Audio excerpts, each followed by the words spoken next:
Hello plant lover, welcome to my channel IB garden. Friends, मेरे garden में बहुत सारे प्लांट्स हैं। हर एक प्लांट की कोई ना कोई खासियत होती है। उन्हें ग्रो करने का तरीका, उन्हें किस तरह से मेंटेन करते हैं, कितना बराबर का फर्टिलाइज़र डालना है, सॉइल का मेंटेनेंस, धूप में रखना है, इंडोर आउटडोर, इस सब अलग अलग पौधों की अलग अलग स्पेशलिटी रहती है। तो फ्रेंड्स, चलिए आज मैं एक ऐसे पौधे के बारे में बताऊंगी, उसकी मेंटेनेंस के बारे में, उसके पूरा डिटेल्स में आपको बताऊंगी किस तरह से उसे ग्रो करते हैं। So please stay tune and subscribe my channel IB garden. So let's start the video. तो फ्रेंड्स देखिए, ये एक सेक्युलेंट फैमिली से है। इसका नाम है कॉपरटोन स्टोन क्रॉप। ये बहुत ही खूबसूरत सा पौधा है। इसकी ये एक वैरायटी है जिसमें इसका ग्रोथ कुछ इस तरह से होता है। ये तीखी इसकी पत्तियां होती है और एज में, हर एक पत्ते के एज में इस तरह से ऑरेंज कलर आता है। ये बहुत ही लो मेंटेनेंस का पौधा है। इसे आपको दिन में 5 घंटे की सनलाइट में रखना ज़रूरी है। आप इंडोर में अगर रखेंगे तो इसकी पत्तियों पर जो आपको ये ऑरेंज कलर का नज़र आ रहा है वो शायद नहीं रहेगा। ये हमेशा सनलाइट में ग्रो करने वाला ही पौधा है। इस पौधे को पानी की ज़रूरत नहीं होती है। हफ्ते में अगर आपका पौधा यानी कि आपका गमला कुछ इस साइज़ का है, मेरा गमला 6 इंच का है, तो इस पौधे पर मैं हफ्ते में एक बार ही पानी देती हूँ। इसको बहुत ही लो मेंटेनेंस की ज़रूरत होती है। पानी की तो ज़ीरो नेसेसिटी होती है। जब आप इस पौधे के अंदर अगर ये सॉइल ड्राई हो जाता है तभी आप इसमें वाटरिंग करें, वरना ओवर वाटरिंग की वजह से ये पौधा सूख जाता है। इस कॉपर टोन स्टोन क्रॉप को सीडम भी कहते हैं। हालांकि एक सेक्युलेंट की वैरायटी का है। ध्यान में रहे, आप जब भी इस पौधे पर पानी दें तो इसके ड्रेनेज होल्स बराबर रहें। मेरा कहने का मतलब है, जब आप पानी देते, अगर इमीडिएटली इस ड्रेनेज से पानी निकल जाता है तो ये बराबर ग्रोथ दिखाता है। तो चलिए मैं आपको दिखाती हूँ। अगर मैंने इसको सनलाइट में रखा है तो इसकी ग्रोथ कैसी है, मैंने अगर इसको इंडोर में रखा है तो उसकी ग्रोथ कैसी है, और जब मैंने कभी भी ओवर वाटरिंग की है तो क्या होता है, ये सब मैं आगे आपको बताऊंगी। तो फ्रेंड्स देखिए, इस गमले में जो आपको ये प्लांट दिखाई दे रहा है, ये लगभग 5 साल का है। मेरा कहने का मतलब ये, जब मैं पहली बार इसे लेकर आई थी तो जस्ट एक स्टेम, इतना ही स्टेम लेकर आकर मैंने इसमें ग्रो किया।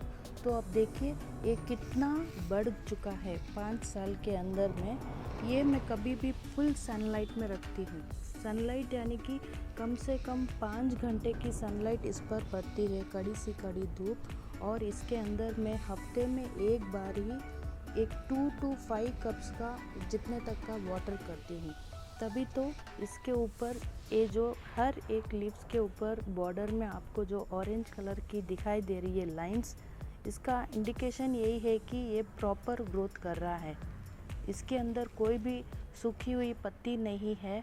और आप देख सकते हैं ये एक वाटर कंटेंट प्लांट है, तो इसको लो मेंटेनेंस और ज़ीरो वाटर की ज़रूरत रहती है। तो फ्रेंड्स, ये एकदम परफेक्ट ग्रोइंग प्लांट है। अब ये जो दिखाई दे रहा है, इसे मैंने इंडोर में रखा हुआ था। आप देख सकते हैं इसका डिफरेंसेस है ना। इसकी पत्तियों में कोई भी ऑरेंज कलर की लाइन नहीं दिखाई दे रही है। वो इसलिए इस गमले को मैंने इंडोर में रखा हुआ था, इसीलिए। तो आपको डिफरेंसेस अब पता चल गया होगा कि धूप में रखने की वजह से पौधे पर हर एक पत्ती पे ऑरेंज कलर रहता है, और इंडोर रखने की वजह से यानी कि शेडी एरिया में रखने की वजह से ये पत्तियों का रंग सिर्फ ग्रीन रहता है। इसके बॉर्डर में कोई भी ऑरेंज कलर की लाइन नहीं दिखाई दे रही है।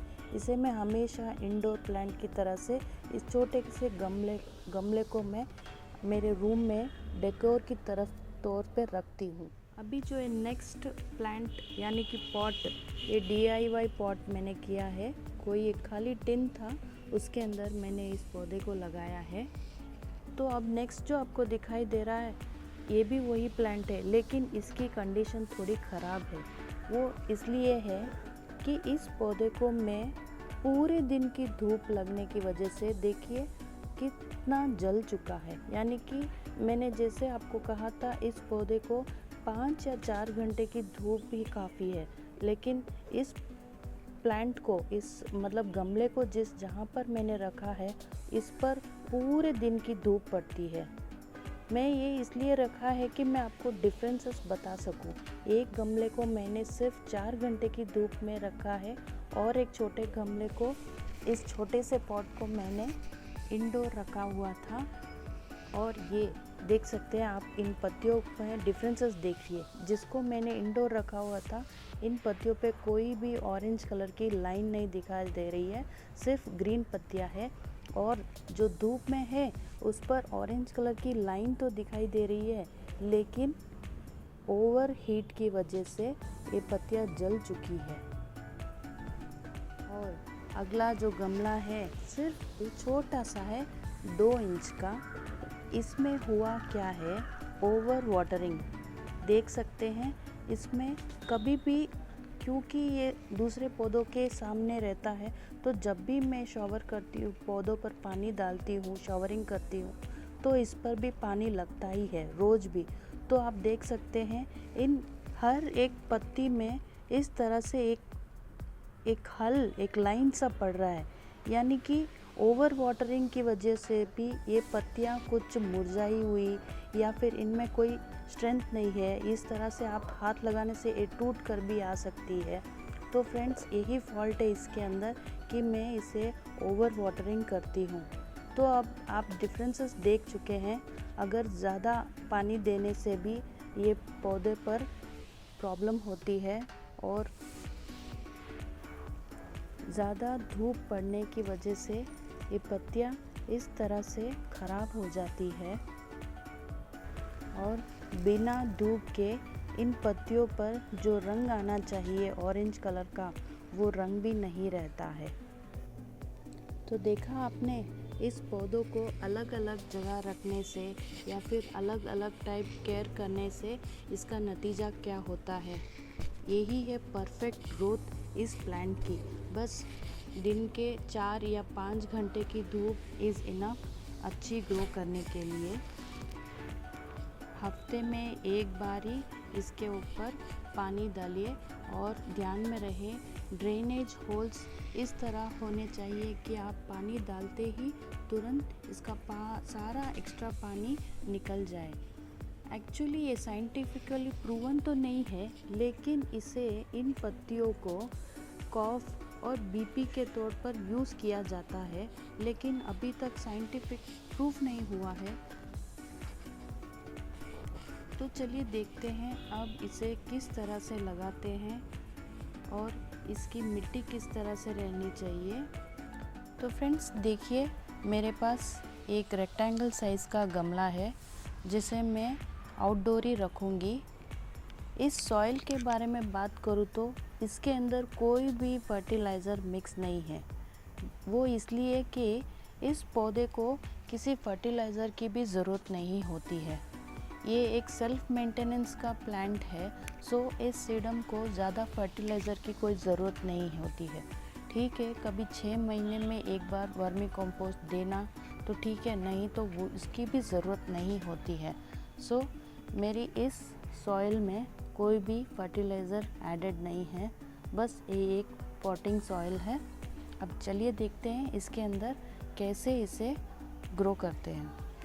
तो फ्रेंड्स, अगर आप नर्सरी से लेके आ रहे हैं इस पौधे को तो ठीक है, या फिर आप कहीं आपके कोई फ्रेंड्स, आपके कोई रिलेटिव से या आप गिफ्ट लेकर आ रहे हैं और उनके पास भी कोई छोटा सा पौधा है, तो नो माइंड, आप इतनी सी स्टेम को भी लाकर आप, सॉरी नीचे गिर गया है, इतनी सी स्टेम लेकर आकर भी आप ग्रो कर सकते हो सके तो। स्टेम देखकर ही इसका गड्ढा कीजिए। I mean अगर स्टेम ज़्यादा छोटी है तो ठीक है, 1 या 2 इंच तक का गड्ढा करके गुड़ाई करके इसके अंदर डालिए। नहीं तो अगर आपको इससे भी ज़्यादा छोटी सी स्टेम मिली है तो डोंट माइंड, आप इस तरह इन पत्तियों को सॉइल के ऊपर इस तरह से डाल दें। ये देखिए, ये तो सूखी हुई और जली हुई पत्ती है, वो इसलिए कि ज़्यादा धूप की वजह से। जो अच्छी पत्तियां है, फ्रेश पत्तियां है, आप इस तरह से डाल दीजिए। इस तरह से देखिए, ये जो पत्ती तीखी तरफ है उसे बाहर साइड में रहने दें और इसको जस्ट, इसे कोई गुड़ाई करने की ज़रूरत नहीं है। इन पत्तियों को जब आप डालते हैं बस इस तरह से सॉइल में रख दीजिए, इस तरह से।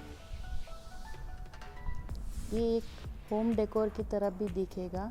जब यहाँ से ग्रोथ होनी चालू हो जाएगी तब आप इसे निकाल के दूसरे गमले में भी शिफ्ट कर सकते हैं। और फाइनली जो इतनी सी स्टेम रह गई है उसे भी आप इस तरह से 1 इंच का गुड़ाई करके डाल दीजिए। और फाइनल प्रोसीजर है स्प्रे वाटरिंग। बस जब आप इस तरह से पत्तियां लगाएंगे तो ओवर वाटर ना कीजिए, बस इस तरह से थोड़ा सा स्प्रे कर दीजिए। अब आप 1 महीना या 1.5 महीने के अंदर यहाँ से छोटी छोटी ग्रोथ होनी चालू हो जाएगी और इस स्टेम पर भी ग्रोथ होनी चालू हो जाएगी। जब ग्रोथ चालू हो जाएगी तो आप इस पर्टिकुलर लीफ को भी निकाल के अगले गमले में डाल के आपके गार्डन को भी बहुत सारा ग्रो कर सकते हो। सो देखिए फ्रेंड्स, इस प्लांट की मेंटेनेंस कैसे करते हैं। ये कितना लो मेंटेनेंस का प्लांट है, वाटरिंग की ज़रूरत नहीं है, बस सनलाइट की ज़रूरत होती है। और आपने ये भी देखा इसे इंडोर और आउटडोर रखने से, इसके मेंटेनेंस से इसकी किस तरह से ग्रोथ होती है और इसे कैसे प्लांटिंग करते हैं। और भी कोई आगे ऐसे ही प्लांट्स के बारे में इंफॉर्मेशन मैं आपको देती रहूँगी। अगर आपको मेरा वीडियो अच्छा लगा तो प्लीज़ कमेंट कीजिए और subscribe my channel. So thank you and stay tuned to my channel IB Garden. Bye friends, take care and be happy.